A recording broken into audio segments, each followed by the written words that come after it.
Okay, well, today I'm so happy you're both here. This is exciting. And I wanted to, of course, talk about our subject, which is communicating with your teen, and to get an idea of the kinds of things that you're really looking to improve or want some help with, and use this time to, take some time, because there's two of you, so there's time to go through, some situations perhaps that have been coming up lately that you want to address. And and then I wanted to prepare kind of when I do a workshop so that I really feel that I'm focusing on really the needs of the parents and make it personal to everybody. So, who would like to start? And if you want to just say your name and kind of what it is that you're looking to accomplish today, or a situation that's occurred, or something like that with your teens, and I will address that. Hi, Michael. Well, I can tell you a couple of situations that I would need help with. Okay. I think last time when I met you, I'm still dealing with this 14-year-old. Thinks she knows it all, and it did help quite a bit after we met, because now I'm just trying to figure out how to talk to her. And she was just very, very mean. And she's mean to her brother. She's very disrespectful to me, my husband, my sister. And, I keep trying to say, I say, oh, you have to be nice. You just be nice, be nice. But I'm not getting to her. Right. And she just... yeah. So I did tell her 2 nights ago, I said, I guess you want to go to boarding school, right? And she looked at me really funny, and then she says, why? I said, well, you don't want to deal with any of us, so being at boarding school, you wouldn't have to deal with us. And she didn't talk to me for 2 days. So. Yeah. She was mad. Right. Well, that's one situation there where she's just very disrespectful. She's very nice to her friends. The other thing is she's lied to me 3 or 4 times, and I've caught her lying. And sometimes I truly believe her because she's so dramatic. I believe what she's telling me the truth. Like, she was trying to get out of doing something, and she tells me she threw up and she threw up blood and this and this. And I said, okay, well, then go back to bed. And then my husband goes, you're going to let her off the hook. She's lying. So I said, we're going, we're going to go. So I got her out, and I took her where she needed to go, and she was just upset the whole time, Yeah, well, if I could speak about anger with teenagers, because that's what's so coming up. I know you're feeling it on your end with attitude and disrespect, and her taking her anger out on you and the family. And not that I promote disrespect. Totally, I don't do that. But I do go to finding out what's going underneath, what's the issue that's driving, or issues that's driving that disrespect or that anger. Because the anger is really it. It's if she's really nice to her friends, but she takes out all her anger on you. It's like teenagers are caught between a rock and a hard place.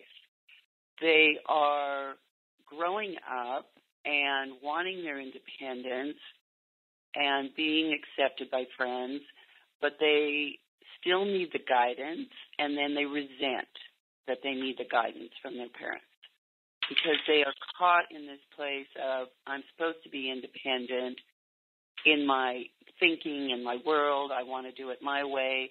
But in reality, that's not the truth of life. So they're, they take it down on the parents because they see them as the source of, I've got to do my homework, I've got to be respectful, and they have anger going on for various reasons. Have you had a chance to sit down with her and talk to her about why she's so angry and just address the anger? I have not. I just keep, that's what I say, I'm not doing this right, because I say, you have to be nice. Be nice to your brother. He's going to college. You're not going to see him. You're going to miss him. No, I'm not. That's what I get. But I'm not pulling this information underneath it. That's, okay. It's so hard because I have to really think on how I'm communicating hard. with her. Yeah. Right. Okay. So let's back it up and make it more kind of a little bit simple for you. In other words, because it is hard. So you're trying to tell her to be nice, but she doesn't want to do that, and she's not listening. She's not listening to you. No. So when I ask you to kind of go under it, is to ask her questions like, why are you so mad at us? Why are you so mad at your brother? Or why are you so mad at me? Now, the thing is, she's going to come back and tell you all a laundry list of things of what you've all done wrong, okay, which may or may not be true. But it's her way of saying, you do this and you do this and you make me do this and you make me do that, or whatever or my brother is just, whatever she calls him. And then, so you want to address the anger. If you don't want to say, why are you angry, you can say, I know you're angry, and I need to have you talk about your anger. Because it's obvious she's angry, okay? It's like you can't ignore something that's there. You're not condoning it, but they get angry. That it goes with the territory. Maybe not your son, but certainly your daughter's personality. Mm-hmm. So if you can sit with her, or even, passing in the kitchen somehow, say, I know you're really angry, and I need to talk to you about this anger. If you just start that way. So how would you imagine she would react to that? If you just said, I know you're angry. She's going to say, I'm not angry. And so then you can say, well, you're not nice to any of us here in the house, and your attitude shows me that you're angry. So she's going to deny it, but you have to keep going. See, that's what teens do. They have to protect themselves because they have their own vulnerabilities as well. And she's going to say that. So, okay, well, what is the reason that you are so mean to all of us here at the house? You can ask her that. Yeah. So what do you digging? Okay, so what would she say to that? Can you imagine? Well, it's, she may just say, well, it's not you. I'm just really stressed. Like, well, you take it on us. Right. Okay. If you can hang in there, because I know it's hurting you and it's upsetting you, but if you can stay with her a little bit and stay with that, because you will get to a solution if you can hang in there and say, okay, you're stressed. Tell me about your stress. What are you stressed about? Because she needs you to listen to her. You don't have to agree with her. Okay, I'm not asking you to do that or to condone her behavior, but to just listen to her. So if you said, okay, well, tell me about your stress. What are you stressed about? What would she say? Can you imagine? And she will say, well, I have so many tests and I got to study. And she has an injury right now, a stress injury, so she can't play volleyball. So that's the other thing. She doesn't feel good because she's not playing. So I take some of that into account, but it's still not right, and I, so how does she feel? how does she feel about not being able to play volleyball right now because of the injury? Oh, well, number one, she's not exercising. Number two, she sees everybody having fun and she can't play. And she did tell me the other day they had a tournament. She was there the whole day. She goes, and she was crying. She goes, Mom, I feel really bad. Everybody was having fun and I just couldn't play. And I said, well, you need to give it time. You need to give it time, but it's going to heal and you'll be able to play. But you have to give it time. So that's, that's the other thing going on. Yeah. Okay, but that was really a good thing that she shared that feeling with you. Okay, right. She's trying to open up to you. So that's a good thing, So if a situation like that happens again, I know our first instinct as parents is to, try to make it better for kids. Like, oh, give it time, it'll be fine.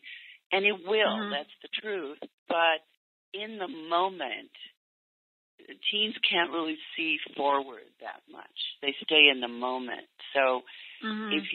if you can say to her, yeah, I know it's so frustrating that you can't go out and play with them. You want to do that so bad. It kind of feels like your life is on hold. If you could say that to her, then you're go ahead. No, I was listening. Okay, so then she knows that you are seeing and hearing her. And that's all she really wants from you. She doesn't know that, but that's what she wants. Okay, all right, I get you. Okay. And then when she talks about other stresses, schoolwork and pressures and everything, see if you can ask her, okay, well, what else in school and your schoolwork feels like a big pressure? Because it may not be the schoolwork and it may be, it probably is a lot to do with it. Mm-hmm. But what is it? Is she pressuring herself too much? Is she hating the school? I mean, what is it? Do you know? Mm-hmm. Well, no, I think what it is she wants to do well and she's trying. She has a couple of really hard, one teacher is not very good and she keeps trying and trying and it's unfortunate because I do see it that, this teacher is making her not like English. And she said, I'm not doing honors English next year. I don't want to be in the same situation. And she's actually very good at it. She likes that.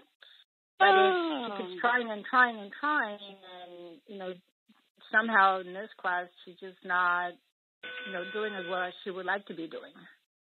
So. Yeah, so there's some more frustration, because the teacher's not really allowing her to do it the way she feels she can do it. So in that might be a separate issue, to work with, how she can be creative in this class and not see it as, such a block. But it sounds like it's hurt her.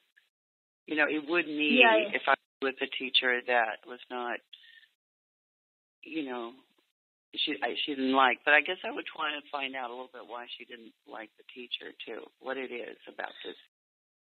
Yeah, and I did exchange an email with the teacher, and I said, she's really trying. What can she do? Because she just seems like she can't get ahead, and she wants to see some A's, and she's just seeing B's, and I guess maybe she doesn't understand your expectations. Can you let us know? And, I did say, does she need a tutor or what? And she said, she's very smart. Unfortunately, I don't have a lot of time to help her in lunchtime. So, she shut that down for her to go talk to her. And I do have her going to see a tutor to help her with. At least she can talk about the book and knows what to write. Good. So I think some of it has helped, but it's been tough because she's been used to walking and doing well, and she can't do well. And she's trying and trying, and it's just not going in the right direction. So that's what you can listen to, because you can't you can't solve all the problems for your child, but you can listen to her and say, Okay. well, this is a real letdown for you because, you really loved English and now you're thinking, well, maybe I better not pursue it. I know those are hard things to say, and she may change her mind and something may happen completely different. You don't know, Marcel, and we'll get back to you, okay? But I want to have Michael have some time. Okay. Sure. And you can be thinking of something. So, hi, Michael. Hi. We haven't quite hit that stage, though. I'm sure, I'll be having, something like that. My daughter is not specifically angry in an expressive sense. She doesn't tend to express that much as, I would think girls would. What I'm having difficulty is getting across communications to her about her becoming responsible, her doing her homework, taking an interest, having, she kind of has a sense of entitlement, doesn't want to make the effort, and we tend to revisit the same issues over and over and over so that I'm taking on this position as the policeman that I know I've talked to Chris about spending some fun quality time, yet she seems to keep pulling something where we don't get to go have quality time. She gets the time out.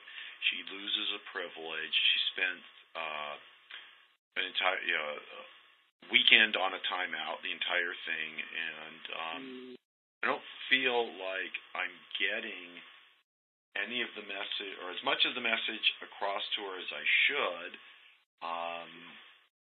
Underlying is an issue with medication. Tried to avoid medication for a long time, as you know, Chris.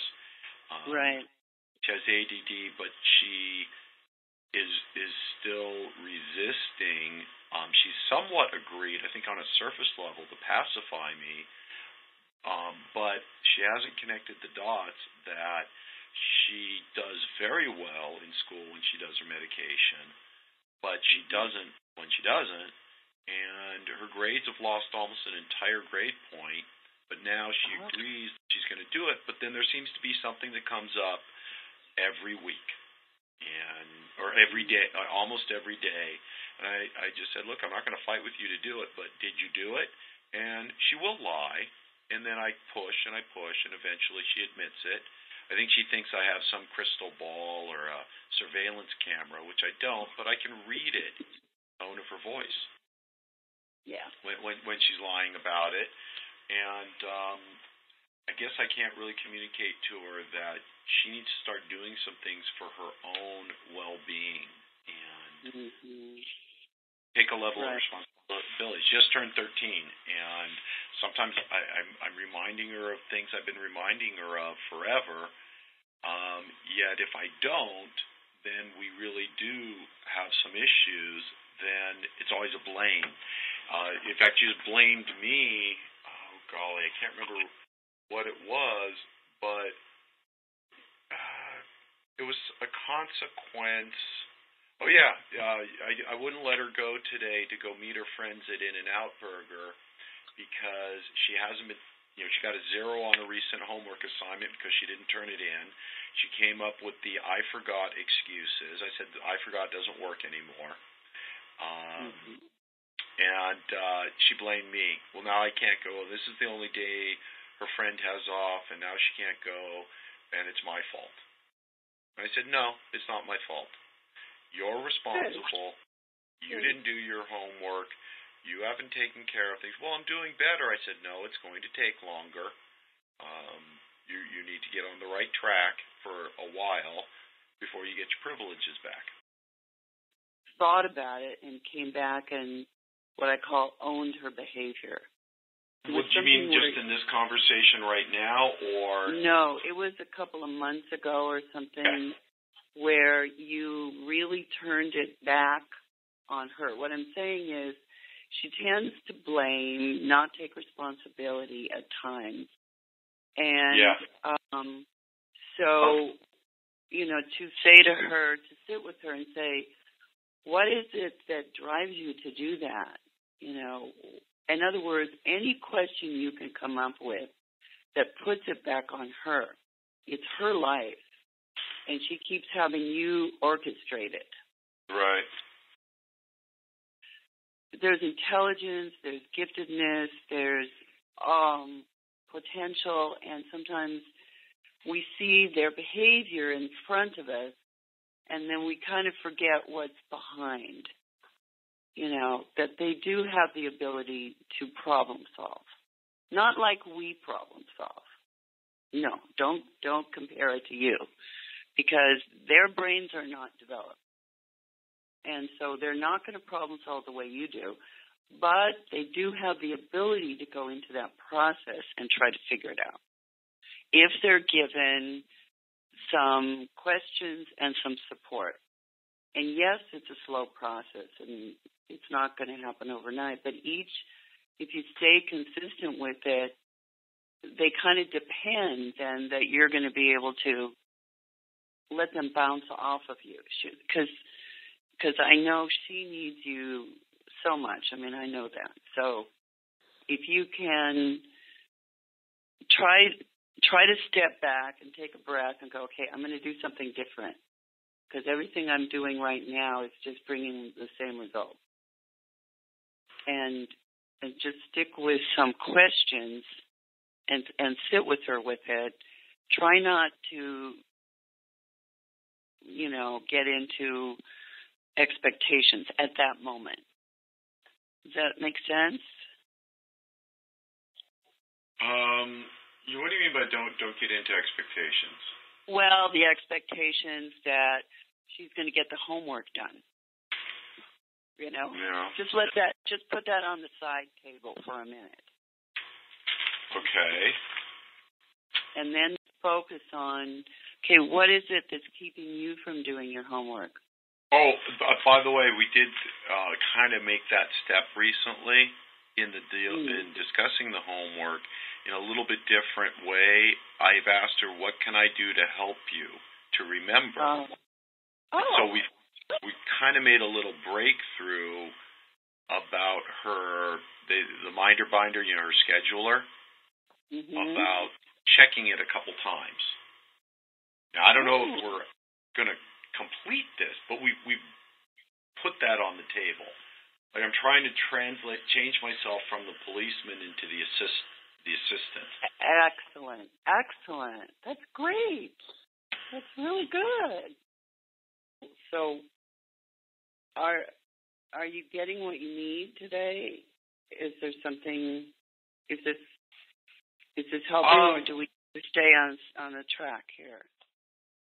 It's like it's me and how I have to talk, but it seems like it's more about what she needs to process. Like, how do I just kind of set her up to figure it out herself? And but I guess I'm just wanting to make sure that what we're talking about today is helping you. Oh yes, I just it's almost like it's the practice of it, and they never. It's not like a set piece where you read the lines of a script or it's a play. They're always this moving target. Yeah, right. Yeah, because they're pretty much emotions. Teenagers are just filled with emotions, and they switch. They have like a switch. They can be really happy, like Marcella, your daughter at school is happy, or with her friends, and then she comes home and she's grumpy. So just they go back and forth in these emotions, and they don't even understand why they're going through all this stuff. They don't know why they're acting the way they are. There were times with my daughter when she would be so grumpy and taking it out on me, and I would just stop and say, okay, what is going on? What is bothering you so much that you are in this bad mood? In other words, acknowledge the bad mood, or in the situation with your daughter, Michael. Acknowledge you're lying about doing the homework. Not with judgment, but just with, wow, right. What is going on? What's going on? And again, they're not going to know. But if you start to say, we got to talk about this. What's the underlying piece? And of course, neither of the daughters really want to do this, so you have to guide them kind of along that path by saying, well, just give me an idea. What's your best guess that's going on? I'm grumpy because I'm stressed. Okay? I'm grumpy because, and they're not going to say I'm grumpy, but they'll say, oh, I'm not grumpy. And you'll go, oh, yeah, you are. You just have to acknowledge it, not with judgment, but just with, this is just the way it is. It's the truth. So you're telling me you did your homework and you didn't. So what's going on? What's making you, what, you want to please me? You want me to get off your back? You want me to leave you alone? What is it that's going on? Because you want to get in there a little bit deeper to the source of the problem. Because it will keep circling and cycling around and around until you get to the source of that problem. Right. And sometimes it's emotional, and Maricela, you're noticing that with your daughter. She got very emotional when she couldn't do the volleyball because that is normal, okay? So, but it also, if they can be emotional, then they can let go of some of the pain. So if you can get your daughters to at least admit, oh, I hate doing this. I don't like the homework. It bothers me. I feel like I can't do my best. I feel a lot of pressure. If you can just get them to say some of that, you're making inroads into having them go, oh, that's how I'm feeling. You see, we're just kind of a mirror to help them understand themselves. As a parent, you have so many hats, and I'm talking about one of your hats today, which is learning to listen to them when it's not easy. Is that making any sense to either of you? Or? Yeah. Yeah. Yeah. Okay. I like what you said about the mirror. That's very profound. Mm-hmm. It's just, again, what it always comes back to for me is I can talk about these things in a certain, I don't know, like dry or isolated way, like removed from it. But when it gets down to it, and it's just happening right then and there, I think I just got to slow it down. You start to engage. As long as she's coming up with stuff quickly,